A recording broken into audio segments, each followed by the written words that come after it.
Hello, good evening, Oral Gibbs, and welcome to Speaking of Everything. And with me this evening, I have with us Ms. Ramirez, right? Yes. And Mr. Cantav. And welcome to both of you because I think it was three of you that went to France for the United Nations Youth Forum. Yeah, that's Yes, right. that's correct. So tell us about the experience. But before we start, let me go back a little bit because Mr. Cantav is known in this program, but this lady, it's the first time, right? Yes. Tell me about yourself. Well, my name is Marjorie Cortico Ramirez. I'm a primary school teacher at the St. Joseph Primary School. And besides teaching, I volunteer at many different community-based projects. I'm a Leo. And besides that, I also take part in any cultural activities that are available island-wide. So how long have you been a teacher now? I've been a teacher for 3 years. Yeah? Yes. Well, you look pretty young for Yes, I get that all the time, but 24 years old. And what about the students now? They think like you're their big sister? No, they respect me. What grade you teach again? I teach 5th grade this year. Wow, that's a tough grade. Yes, but the kids are pretty nice, Yeah? so it works well. All right, that's really, really nice. You know, I like to see young people get involved in education because it's so difficult to get local people in education. What got you involved in education? I think it's like a family thing. It's a family trait. I never really wanted to study education. I was studying accounting at the university, but then I realized that that wasn't something I wanted to do for the rest of my life. And I fell in love with education, so I changed my major. And ever since then, I've been in that field. And you like it? Yes, I really do. That's nice. And we also have with us Mr. Cantab. You're educator too? Informally. Informal educator. Pardon? Informally. Yeah. And, um, you involved in so many things that I can't even imagine. You're universal, man. Well, the main things I'm involved in is teen times for sure. I'm also a radio host. I host a radio show for the university, which airs every Saturday at 12. It's called St. Martin Speaks. Uh-huh. And apart from that, yeah, along with Marjorie, I'm a UNESCO youth representative. And I do several other stuff in the community. So now, in terms of going to France, it was three of you that went, right? Yes. Yes. The other person was Anissa Dykhoffs. What was the experience like for you all? Because this was the ninth Youth Forum? Yes, it was.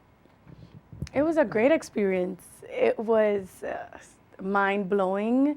When we got there, there were so many persons from all over the world, and just to be there as a representative of our 37 square mile island was dynamic and exceptional. Oh, it wasn't a smaller island you represented? Excuse me? It wasn't a smaller island you represented? Oh, well, You said yes, 37, I'm because the 16 square miles, yes. Okay, so were there youths there from the other side of the island? No. No. Unfortunately not, but I don't think that the French side has a UNESCO office, but me personally speaking, I mean, I still represent the entire island. Yes. Because France is a republic and they're part of that Yes. whole republic, so they don't fit in there at all, right? So it's like, well, basically for them, it's like the French rep would Right. be representing Yeah. that. Them. So then technically then you did represent 37 square miles, right? Basically, we can say so, yes. Yeah. All right, so you all spent a week in France, Yes, we Yeah, did. that's right.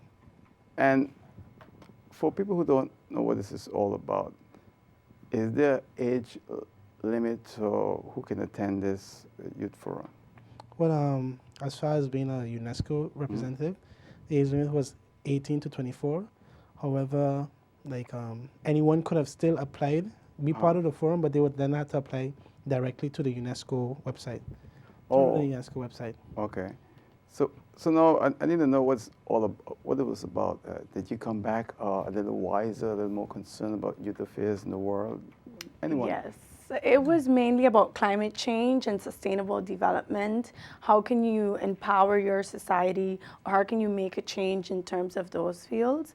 So that was that's what it was basically about. And yes, I believe we went there already ready to do and make a change. And we have come back with so much knowledge and so many different diverse information because once we got there, we were a part of 3 different groups. So we all took something from each and every sub-theme that we were a part of. And yes, we have come back much wiser and ready to do a lot in our community. Now, climate change. You all believe in climate change? Yes, I believe in it. Well, it's something that we personally experienced on the island, seeing that, for example, we had one of the worst droughts, I think, in the history of St. Martin. Yes. I mean, that is really prevalent, as well as, you know, during the course of this summer, it has been one of the hottest ever, you know, so, and what's sad, unfortunately, though, I think I mentioned it last time, was that, you know, in some ways, though, we have prospered from the destruction of our island, you know, from the beaches, the lagoon, and so forth. But, you know, now we're getting to see the effects of it. And what's necessary right now, like the reason why we take part of, you know, such conferences and why it's one of the most talked about things right now is that, especially us as Caribbean islands, we are the ones, though we may have little input in, you know, the whole climate change issue, but it affects us the most. Yes. With hurricanes and so forth. We know the 151 world leaders followed you all in France after. Yeah. Yes, yes, for the COP. General Conference. Right. And the United States president took some responsibility for America's involvement in terms of climate change. Even the Pope was speaking out against it too. Yes, he has had a lot of feedback about it, the Pope. He's constantly speaking about Mother Nature and how we're destroying it. You know, it's so interesting because I just finished taping with an organization that's involved in nature on the island and the changes that are taking place. And what I've noticed on St. Martin is that we still, with all the organizations that we have, the consciousness of all people are still not there to the level of, say, Europe and United States. The way it should be, yeah. Yes, we're very limited. And I think that's where unity would come into play, because one of the issues we have is that in some ways, they have so many different organizations. They don't really work together in, you know, making sure that our population is at the level it should be. And, you know, and this is a difficult population to inform, and the reason why, you know, when I was growing up, we just had basically 95% of the population came from this island. That was almost reverse, where you have people from all over the world, and only about 25% of the population is native. So what you have is all these different cultures and backgrounds playing, and how do you get them all involved? Was that a topic at the youth conference? Well, not necessarily, but we had a sub-theme. Well, that was the sub-theme that I was a part of, which was empowering the energy of the youth. And if we look at what you just mentioned, our ethical backgrounds, it's most of our youths. They represent St. Martin at the moment. And we ourselves sitting here are diverse youth. So I think by using the youth and empowering them and using them to bring across this message of sustainable development and climate change, we can target those individuals that we are looking at in our population. And then it goes back to me, it still goes back to the school, because in the classroom, like even when we were in school, we weren't educated and taught about these things. And so in order to create a change, I find you need to reach out to the young people while they are, for example, teenagers, you know, where they're really active and have the ability to, you know, make time for themselves to contribute to society. That's when you feed information to their mind so that they do something with it. Can you explain, Ms. Ramirez, about the diverse group that you mentioned in yourselves? In ourselves, well, I was born in the Dominican Republic, and I came here at the age of 8. I was educated here. I've done all my education here, but I consider myself a part of this community and a part of this country. And I believe that Ralph as well, I think you were born here, right, Ralph? Yeah, but my parents are Haitian. Yes, so because of us and we are here trying to make a change, and I know that there are a lot of other young people who are like ourselves and who also want to make a change. And if I look around in my own classroom, there are not a lot of students who are native St. Martiners. But you know, as you, That, as that you comes from what I mentioned, just said. Right, yeah. Yes, yes. as you mentioned, there was a group that focused on that topic, multiculturalism, but we weren't a part of it. Yes. But one of the things I liked about that, I had a discussion with a group after, but I find Simone would be one of the best examples when it comes to you know, intercultural dialogue and so forth, because, you know, especially with Europe now with that whole migrant crisis they're having and so forth, a lot of their population are having troubles, having Accepting. dialogues and accepting people, whereas here in St. Martin would be one of the best examples of how different groups of people could live together and, you know, just continue building society. That you all are back, and have you had a chance to transfer that knowledge with your peers, etc.? Well, as I got back, I got an invitation to the St. Dominic High School Okay. to do a presentation. So I did talk about that and share some information with their students. But as the year's ending, you know, it's really tough to do things now. But we do have our plans as of next year to really be out in the community and share a lot of information, especially when it comes to the sustainable development goals, because that's something we weren't really aware of. Really? Yes. And what sustainable development goals are, basically, it's like eradication of poverty, Hunger. gender equality, and so forth. So, you know, we're taking it into a, you know, like a local perspective, not really how other countries have it, as to looking where St. Martin's failing in these goals and how we as youth could help other youth in achieving those So goals. let me ask you all then. So, based on what you just said, do you see it as a real challenge for St. Martin? It depends on which goals we're looking at.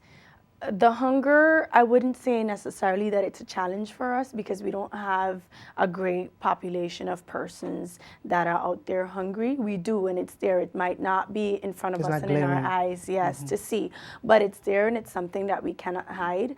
And I think that we can address the issue, seeing that it's not on such a great scale on our island.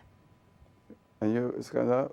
In some cases, yes, but it's something I personally have to finish studying, and so that I'm able to know exactly in what ways are we truly lacking.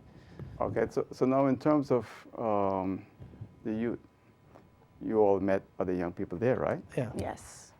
Any similarities? Go ahead. Similarities, not necessarily. Everyone had different problems facing in their countries. Yeah. I got to meet about 4 other persons who I worked with, because I got the opportunity to be a pre-facilitator. And I met one individual from Korea, another from Liberia, someone else was from China, I believe, and the last person was from Cape Verde. And they all had different issues. Some spoke about child molestation, others spoke about how expensive books are in their countries. So everyone had different issues facing with. From on a personal level, though, I would say there were similarities. And but as far as similarities concerned too, then like the other Caribbean youth that we linked up with, you know, of course our problems basically the same. Yes, yes. Well, Yeah, go ahead.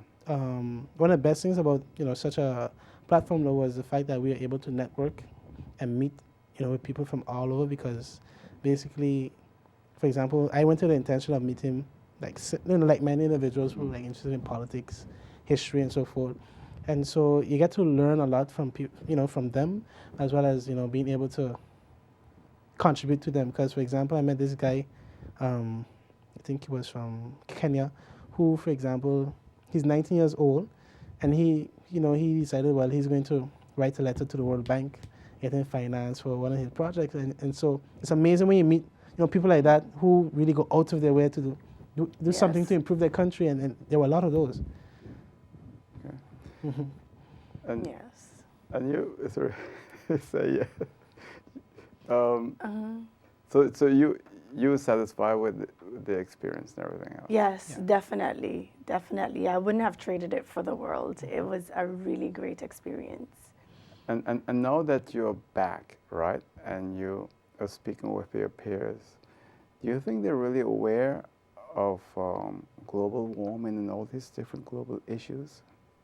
Some persons are, and some persons don't necessarily believe in it. Some of the persons I have addressed about it because they have questioned me in terms of if you look at history, are these things that haven't happened before and so forth. But there are different factors and there are things that are happening globally, worldwide. And when we look at climate change, we're not just looking at climate change by itself, we're also looking at the purpose of waste, how is waste decomposed, how much stuff we're using in terms of plastic that we're just compiling, the situation where our dump site. There are many different factors that we're looking at besides climate change. And you, Mr. McIntyre? I would say mostly yes. Like, especially like looking at the university, since that's where I do my most interaction.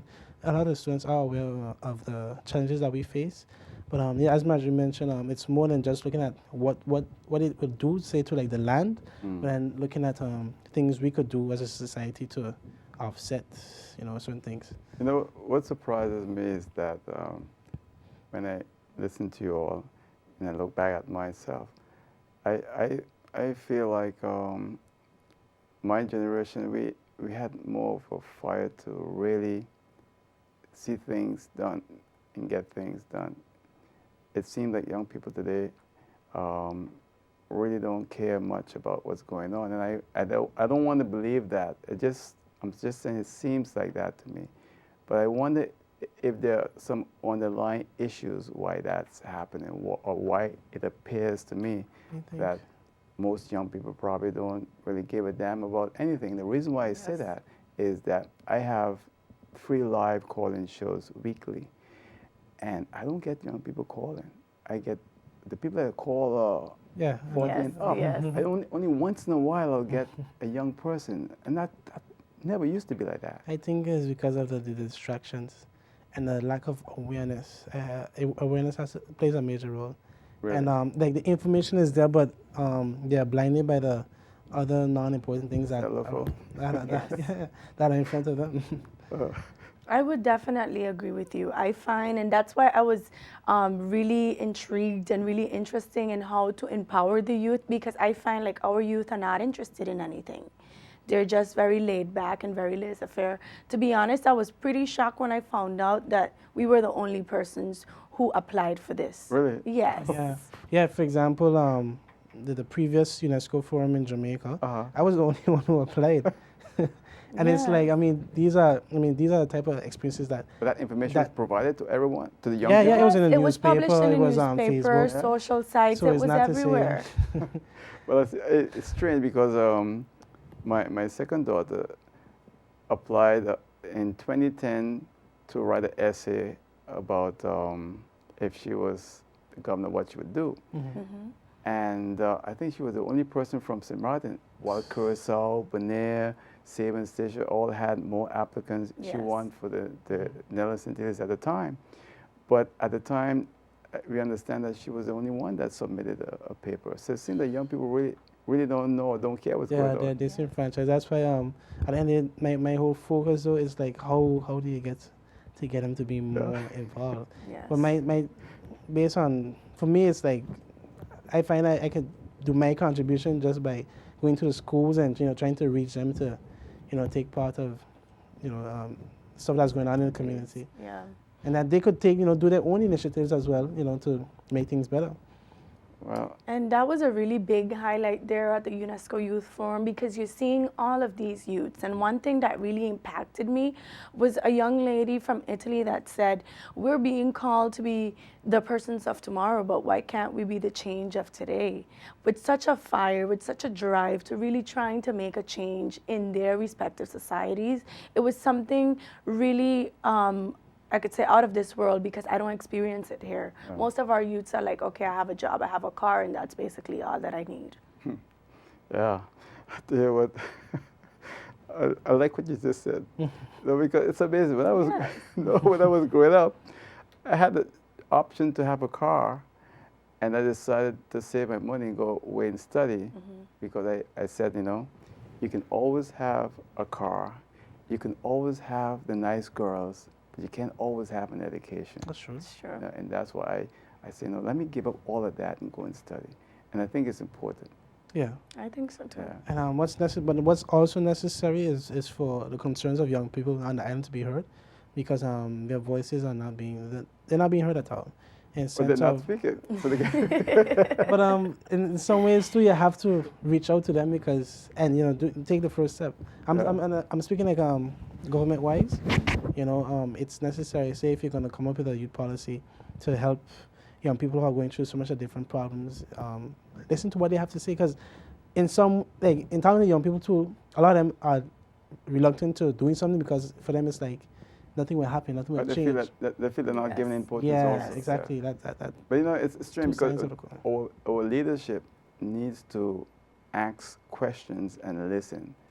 And if you ask young people questions and you listen to them, then But you'll we- understand. But you're going to go out and assume that you know what they want. Yeah, but the thing Yes. is, we have a deficit of leadership on the island because the leaders that we have are not thinking of the future. Yeah. Well, let's see what happens. I hope they start to think of the future because you all are the future. And Well, we're gonna so start it's putting going to be a pressure on whole Trying to different make a future. change. And it was quite an event. So you guys came back, a lot of information. And are you more worried now, concerned about St. Martin than before you went? No, I wouldn't say I'm much more worried. I just want to really get my project launched and really start and make a change and see something actually happening. That's what I'm more excited and worried about. And Mr. Well, Gandhi? I still have that same flair and everything, so Mm. just more eager, Yeah. Yeah. I think that's the word. Yeah, because it's sometimes you look around the world and you see what's happening. And it's like, wow, Yeah. it's just a dangerous world we live in. Yes, yes. Yeah, I mean, I'd for agree example, with you. like we were just in Paris, and then like If 3 that weeks after, happened, you so Yeah. And we actually got the opportunity to stay longer if we wanted to for the General Assembly. And then I think we also got invited for COP21 and a different conference also. So we could have still been there, and you never know.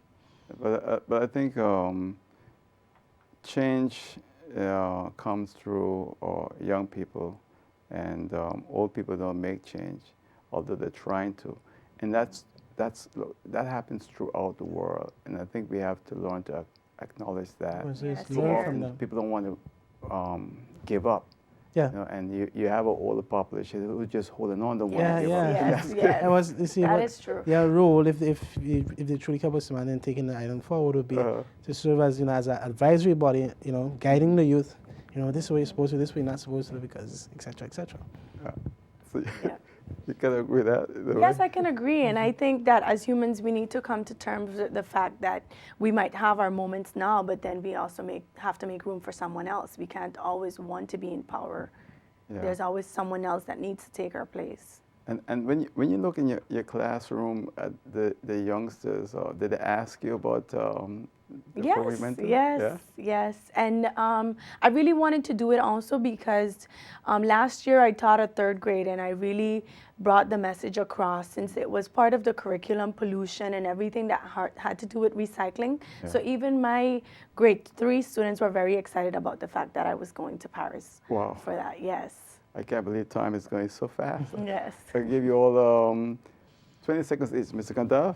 Well, thank you for having us on the show. To the TV viewers, my message would be, continue supporting the youth, and let's work together to move this island forward. All right. And Mr. Ramirez? Yes, I would also like to thank you for allowing us to be here and everyone else who allowed us to take that trip to Paris. Yes. And I just want to encourage all the youths and older persons as well to look out for the three of us, Anissa, myself, and Ralph. We would be doing great things as long as we have the opportunity to. All right. I want to thank you all for being my guest on this program this evening. And I'm sure you're all going to be doing great things, and we'll have you all back here too, all right? All right, Okay, great. thank you. All right. See you all next time. Until then, good night. Take care. Bye.